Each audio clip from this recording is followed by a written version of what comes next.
vamos dar início à pregação e eu vou realmente retomar, pela graça de Deus, as pregações que nós iniciamos em janeiro, mas que foram interrompidas em março. Vamos retomar as pregações, os sermões em Abacuque, no livro de Abacuque, porque eu acho que Deus ainda tem muito para nos falar neste livro. Então vamos abrir em Abacuque capítulo 2. Abacuque capítulo 2, a começar no versículo 1, e vamos ler só 5 versículos. Abacuque 2, de 1 até 5.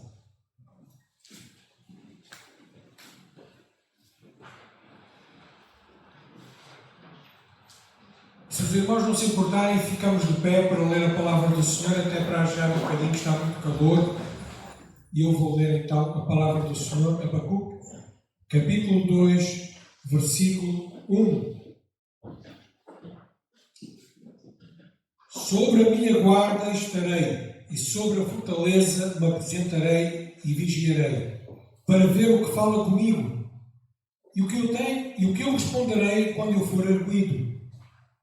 Versículo 2. Então o Senhor me respondeu e disse: escreve a visão e torna-a bem legível sobre tábuas, para que a possa ler o que correndo passa. Porque a visão é ainda para tempo determinado, e até ao fim falará, e não mentirá. Se tardar, espera, porque certamente virá, não tardará. Eis que a sua alma se incha, não é reta nele, mas o justo, pela sua fé, viverá. Tanto mais que, por ser dado ao vinho, é desleal. O homem soberbo, que não se contém, que alarga como sepulcro o seu desejo, e como a morte, que não se farda. Ajunta a si todas as nações e se congrega a si todos os povos. Amém? Até aqui a palavra do Senhor, vamos orar. Paizinho querido, queremos ainda, Senhor, nesta reflexão e meditação, exposição da Tua palavra, pedir o Teu auxílio, a Tua direção, e queremos, Senhor, que Tu sejas glorificado em tudo. Vem falar-nos com a Tua preciosa palavra. Aumenta a nossa fé, Senhor. Aumenta a nossa confiança em Ti, Senhor. Fala nesta tarde. Nós te pedimos e agradecemos em nome de Jesus.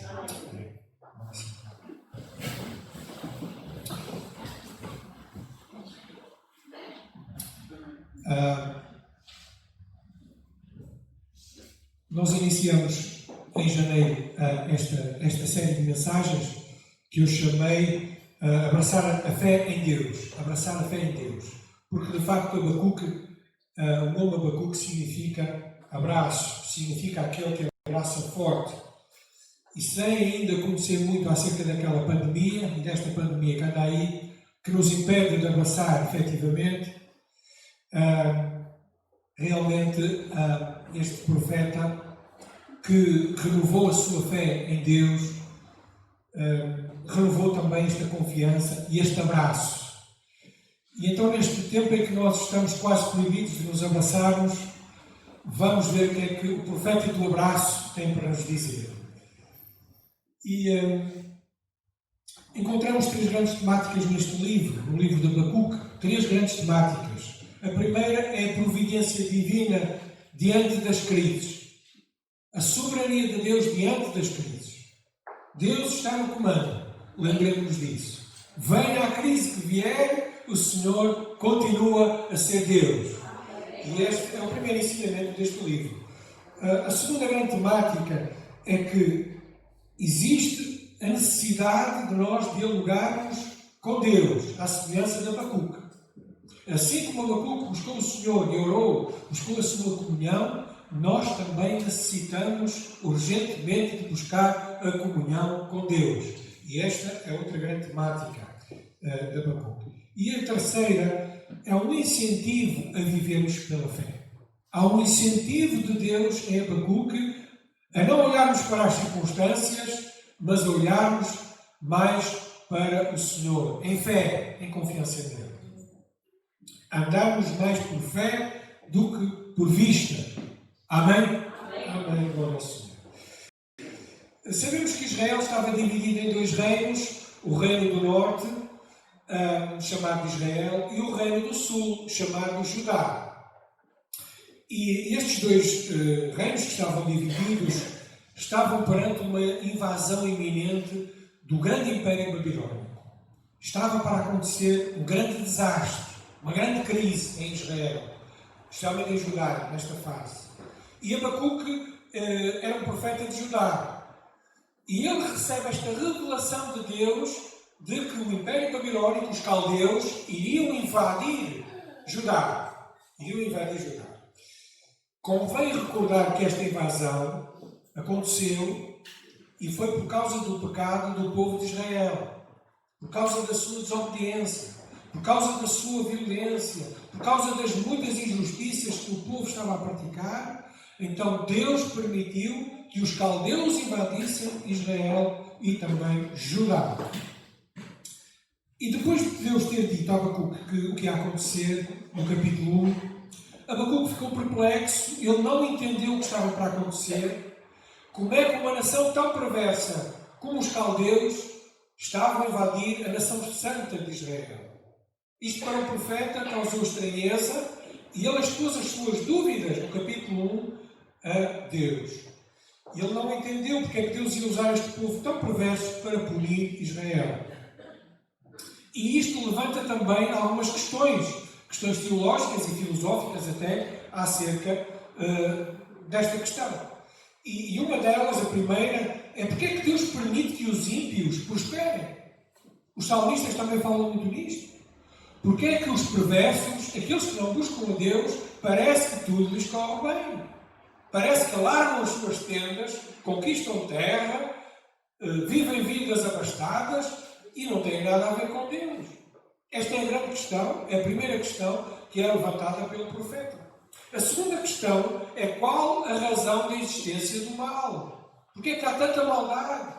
Porquê é que Deus não acaba com a maldade neste mundo? A terceira grande questão é porque é que Deus, sendo Deus, permite tantas injustiças, até tantas calamidades. Porque é que Deus, afinal de contas, permite a Covid-19? Essa é a grande questão que está aqui também inerente ao livro de Abacuque. Então o livro de Abacuque é muito atual para os nossos dias porque trata estas questões da maldade, da perversidade humana e como é que nós podemos lidar com isso no nosso dia-a-dia. Tim Keller escreveu no Twitter, eu traduzi, numa tradução livre, estas frases que dizem assim: perante a pergunta porque é que Deus permite o mal e o sofrimento continuem, nós olhamos para a cruz e parece que ficamos sem resposta. No entanto, hoje sabemos o que não é a resposta. Não pode ser porque Deus não nos ama. Ele ama-nos. Não é por Deus ser indiferente ou alheio à nossa condição. Porque Deus é um Deus atento e interessado na nossa condição humana. Deus tomou a nossa miséria e o sofrimento tão a sério que os tomou para si próprio, em Jesus Cristo.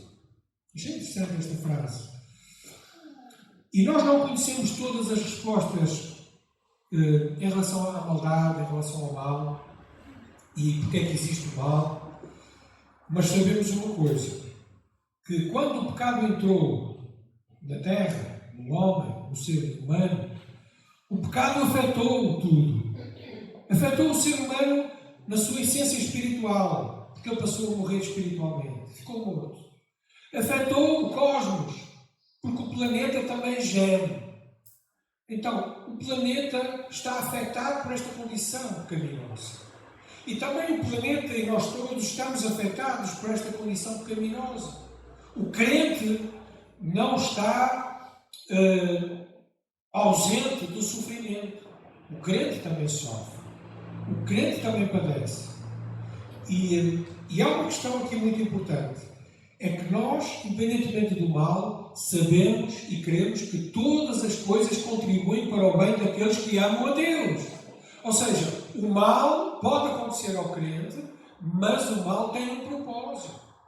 E é isto que Abacuque também destaca. Vamos então olhar para o texto que acabamos de ler. O primeiro versículo diz que Abacuque entrou numa espécie de fortaleza. Não sabemos se isto foi de uma forma real, se foi mesmo no alto lugar, se ele ocupou de facto o atalaia, o vigia. Poderia ser mesmo assim, porque o profeta tinha que vigiar. Mas no sentido espiritual, o profeta sobe para buscar a comunhão com Deus. Não só para vigiar, mas para buscar respostas de Deus em oração. E cada um de nós devemos realmente fazer assim também. Devemos com o olho aberto vigiar e com o olho fechado orar. O Senhor Jesus mandou-nos vigiar e orar todos os dias, a toda a hora. E então fica aqui esta primeira reflexão, que nós devemos imitar Abacuque e à sua semelhança devemos também vigiar e orar. Martin Lloyd-Jones diz que o princípio ensinado aqui é que devemos desligar-nos do problema e descansar em Deus. Orar é descansar em Deus. Orar é parar de orar, de olhar para o problema e começar pelos olhos da fé a confiar no Senhor. Muitas crises podem vir à nossa vida, muitos problemas podem nos acometer, mas em oração nós entregamos os nossos fardos ao Senhor. Amém? É isso. Então precisamos entrar todos os dias na nossa torre de vigia, talvez fechar o nosso quarto, talvez fecharmos na sala, talvez fecharmos até num sítio mais recôndito, naquele sítio que nós escolhemos para meditar, para orar, para buscar o Senhor e levar os nossos fardos, os nossos encargos, aquilo que nos intriga, aquilo que nos inquieta diante do Senhor. Deus quer ouvir a nossa oração. Orar é descansar no Senhor. O segundo aspecto que eu gostava de referir está no versículo 2. Porque, de facto, quando ele buscou ao Senhor, o que é que o Senhor fez? Ele respondeu. Diz o versículo 2 que o Senhor respondeu e disse: escreve a visão e torna bem legível sobre todos, para quem possa ler o que correndo passa. Então, escreve a visão, torna bem legível sobre tábuas, para que o que possa ler o que correndo passa. Então o Senhor disse para ele escrever, talvez em tábuas de barro, talvez num sítio bem visível, para que todos pudessem de forma pública ver a visão, aquilo que estava para acontecer e aquilo que o Senhor queria demonstrar. Parece que Abacuque foi o primeiro que fez o outdoor. Sabem o que é o outdoor? Aqueles grandes cartazes que nós, quando passamos nas ruas, vemos expostos ali, anúncios. E então ele foi o primeiro a fazer este grande outdoor, em que a palavra de Deus estava lá, bem visível. E isto leva-nos aqui a pensar de que Deus quer que nós tornemos a palavra de Deus, as Escrituras, bem visíveis a todo o público, a todas as pessoas. As Escrituras precisam ser lidas e espalhadas, e nós devemos usar de todos os meios que tiverem ao nosso alcance, inclusive a internet, inclusive a página escrita, inclusive a televisão. Tudo aquilo que estiver ao nosso alcance, nós devemos usar para espalhar a boa nova do Senhor Jesus Cristo. Amém? Isto é o que nós acreditamos. Devemos espalhar a toda a hora a poderosa mensagem do Evangelho. No versículo 3, avançando um pouco mais, nós vemos aqui que qual é a visão? Porque a visão é ainda para tempo determinado e até ao fim falará e não mentirá. Se tardar, espera-o, porque certamente virá e não tardará. Então, a visão tem um tempo determinado. Vemos aqui no versículo 3.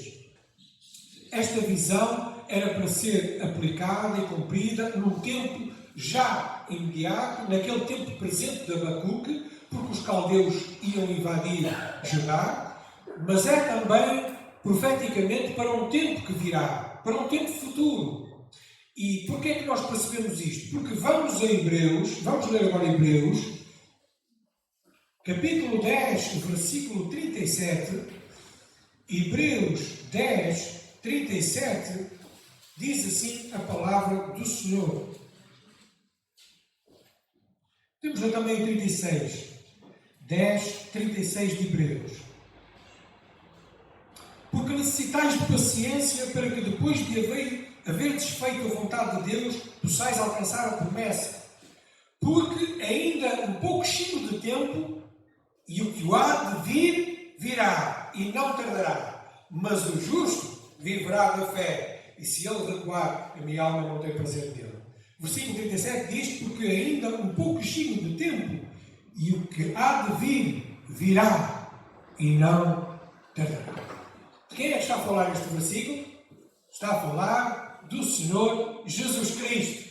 O Senhor Jesus Cristo pode parecer que tarda, mas um pouquinho e ele virá, e ele não tardará.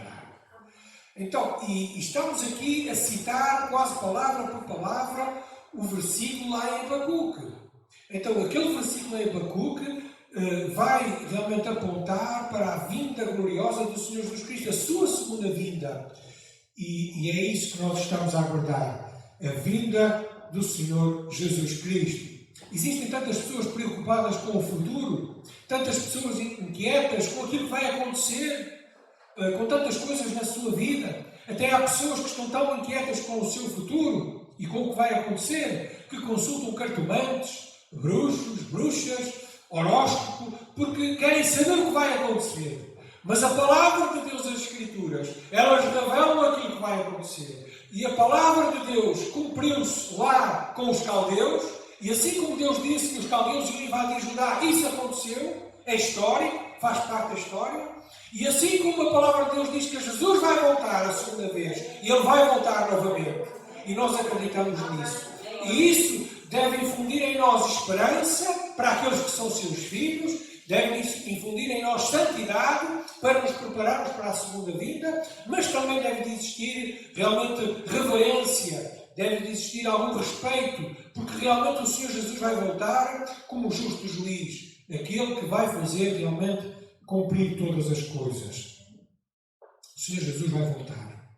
Aleluia. Glória ao Senhor. Está escrito. O versículo 4 e 5, agora avançando, diz assim: eis que a sua alma se incha, não é reta nele, mas o justo pela sua fé viverá. Tanto mais que por ser dado ao vinho é desleal, o homem soberbo, que não se contém, que alarga como o sepulcro o seu desejo, e como a sua morte que não se farta, ajunta a si todas as nações e congrega a si todos os povos. Então vemos aqui um contraste entre o soberbo e o justo. Vemos aqui um contraste entre o homem orgulhoso, que é simbolizado aqui no caldeu, e o homem justo, que é o justificado pela graça do Senhor Jesus Cristo. Vemos aqui que o homem orgulhoso, aquele que não é justo, a revista aí atualizada diz até: eis o soberbo que está chegando. Esse homem orgulhoso é o caldeu e define o caráter de também muitas pessoas hoje. Este homem orgulhoso, a sua alma está inchada, vemos aqui. Ele está cheio de si próprio, confia em si próprio. E este homem orgulhoso confia na sua força, no seu poder, nas suas capacidades. Este homem orgulhoso, ele não respeita ninguém, de acordo com o que vimos também já no capítulo 1. Ele não teme as autoridades. Este homem orgulhoso é um homem que não obedece a Deus, que não ama o Senhor, que não faz de Deus o seu Senhor. E então o seu fim é a perdição. O versículo 5 diz que este homem é soberbo, é arrogante, é dado ao vinho. Porque é interessante que o vinho, e é histórico, parece que o Império Babilónico e os caldeus eram muito dados ao vinho. Eles faziam grandes orgias e bebedices. E de facto, este homem que é dado ao vinho, porque o vinho também dá uma sensação de fanfarronice, não é? Não sei se já viram, os embriagados realmente parece que não temem nada nem ninguém. O vinho parece que dá aquela sensação de confiança que é social. E então era típico destes caldeus também. Este homem orgulhoso é um homem que quer conquistar tudo, nem que tenha que matar tudo e todos. Porque diz no versículo 5 que é o sepulcro, é o que ele quer. Ele quer matar, ele quer destruir. É o homem que é dado não só ao vinho, mas é dado a Satanás. É o homem que tem por pai Satanás. E este homem orgulhoso, o seu fim é o inferno e é a morte eterna. Por outro lado, nós vemos aqui também, no versículo que acabamos de ler, 4, que o justo viverá pela sua fé. O justo, pela sua fé, viverá. Então há este contraste entre aquela pessoa que confia em si e o justo que não confia em si. O justo que confia no Senhor, o justo que confia em Deus, o justo que faz de Deus o seu Senhor, que reconhece a sua dignidade e deposita a sua crença e a sua esperança no Deus Todo-Poderoso, no Deus Criador dos céus e da terra. Ele tem uma fé bem direcionada, porque é voltada para Deus. Ele tem uma fé persistente, porque é uma fé que ele vai alimentando com a comunhão com o Senhor. É uma fé obediente às Sagradas Escrituras. É uma fé que vem do Senhor e é uma fé que vai para o Senhor. Esta passagem, irmãos, de o justo viverá pela sua fé, surge 4 vezes na Bíblia.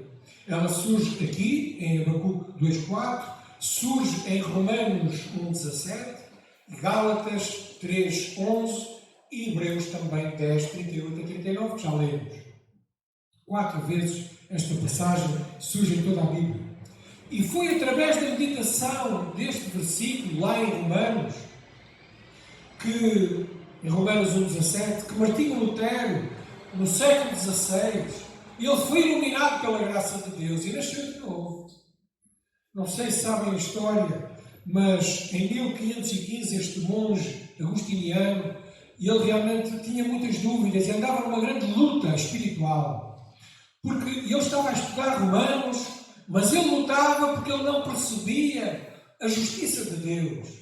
Ele não percebia como é que podia agradar a Deus. Ele sentia-se sempre indigno, porque nunca conseguia sentir paz dentro de si. E então, em 1515, quanto mais ele lia, mais ansiava por compreender a justiça de Deus, pela qual Deus é justo e age com justiça quando pune os injustos. E então ele diz assim, eu vou citar o que ele disse nesse tempo: noite e dia eu refletia até que captei a verdade de que a justiça de Deus é aquela justiça pela qual, mediante a graça e a pura misericórdia, ela nos justifica pela fé. Daí em diante, senti-me renascer e atravessar os portais abertos do paraíso. Toda a Escritura ganhou um novo significado e, ao passo que antes a justiça de Deus me enchia de ódio, agora me tornava indizivelmente bela e me enchia de maior amor. Então este versículo, o justo viverá da fé, diz que abriu os portais do paraíso. Ele compreendeu que o justo, o salvo, só pode ser salvo não pelas suas justiças, não pelas suas obras, mas pela obra magnífica e gloriosa do Senhor Jesus Cristo. E é esta confiança, esta transferência de acreditar, de crer no sacrifício expiatório do Senhor Jesus Cristo, que nos transporta da nossa indignidade para a dignidade do Senhor. Romanos 5,1 diz que, sendo, pois, justificados pela fé, temos paz com Deus por nosso Senhor Jesus Cristo. E Efésios 2:8 e 9 diz que, pela graça sois salvos, por meio da fé. Isto não vem de vós, é dom de Deus. Não vem das obras para que ninguém se glorie. Não há ninguém que possa ser salvo pelas obras. Não há ninguém que possa ser aceito por Deus pela sua condição humana, pelo seu bom caráter, somente pela graça de Deus. Só há 2 atitudes para a vida, diz Martin Lloyd-Jones: a da fé ou da incredulidade. Só há 2 atitudes nesta vida que nós podemos tomar e escolher. Ou escolhemos a vida da fé em Deus, ou mantemos na incredulidade, descrendo de que Deus é Deus. Para terminar, irmãos, algumas aplicações práticas desta passagem, destes 5 versículos. A primeira, já referi, mas vou repetir: nunca vamos ter aqui todas as explicações acerca do mal e do sofrimento humano. Nós nunca vamos perceber de uma forma plena e completa porque é que algumas pessoas sofrem, Porque é que bebés morrem? Porque é que doenças vêm à nossa vida? Porque é que algumas coisas nos acontecem?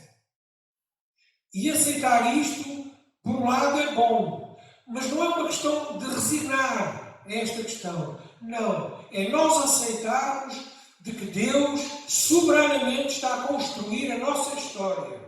De que Deus não está indiferente àquilo que nos acontece, ainda que mal nos possa parecer. É importante pensar que Deus está no comando. E quando confiamos que Deus está no comando da nossa história, da nossa vida, venha o que vier, nós descansamos nele.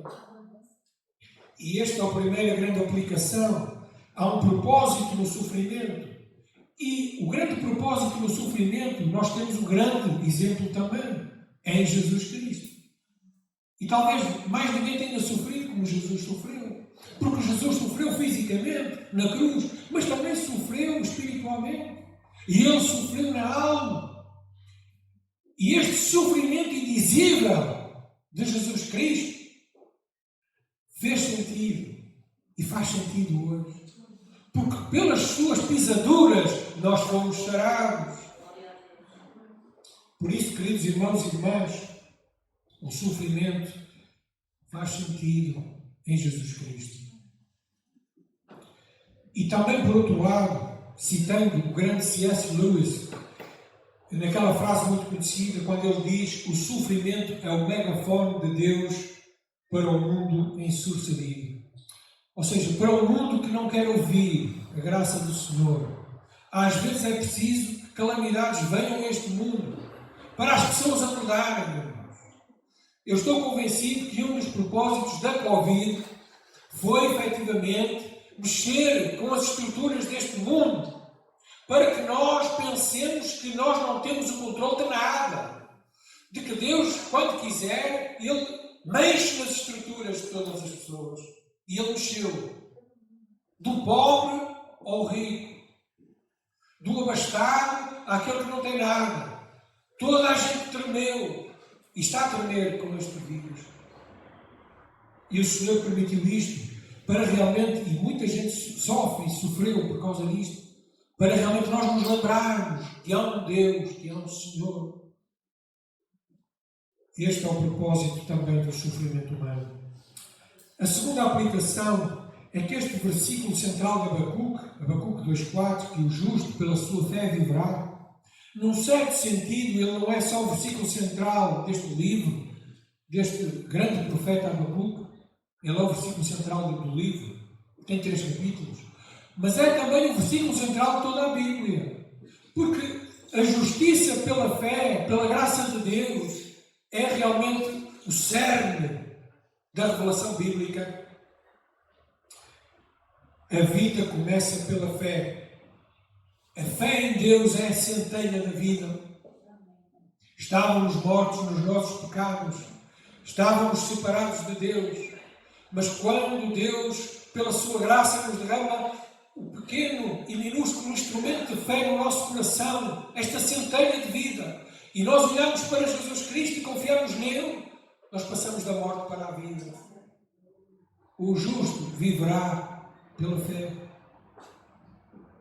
A esperança vem pela fé. E sem fé nós não podemos agradar a Deus. Por isso, irmãos, este versículo tão importante, que é citado 4 vezes em todas as Escrituras, precisa estar na nossa mente. Eu preciso caminhar por fé e não por vista. Quando vier uma crise, quando vier uma luta, quando vier uma dificuldade, olhemos com confiança para o Senhor Jesus Cristo, para Deus. Terceira aplicação final. A única forma de alguém ser salvo, quer no Antigo Testamento, quer no Novo Testamento, a única forma de alguém ser salvo é através da fé. É através da fé. A fé em Deus, crendo naquilo que Ele disse, obedecendo àquilo que Ele nos mandou fazer. A fé vem pelo ouvir, e ouvir a palavra de Deus. 2 Crônicas 20:20, lá em Josafá, ele diz: crede no Senhor vosso Deus e estareis seguros. Crede nos seus profetas e prosperareis. Crede no Senhor vosso Deus e estareis seguros. A fé dá-nos segurança. A fé dá-nos esperança. A fé dá-nos confiança em Deus. Por isso, irmãos, que possamos crescer na fé e na graça e no conhecimento do Senhor Jesus Cristo. Creia no Senhor Jesus Cristo e serás salvo. Amém. Deus abençoe.